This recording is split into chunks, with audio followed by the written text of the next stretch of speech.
I'm often asked about the sound of autofocusing motors in different lenses because some lenses really have weird sounds and guys are just worried if it's okay or the lens is broken. So last time I was asked about this one. It's the Canon full frame EF 70-300, old and discontinued lens, and the name suggests that it's ultrasonic USM and it must be quiet and fast, so let's see about that.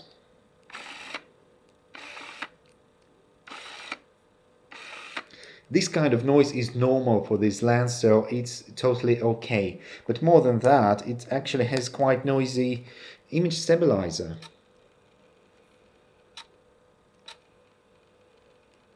So you hear these chick chick sounds. It's just the image stabilizer turning on and off. But overall, this is actually a very good lens. It's sharp and nice.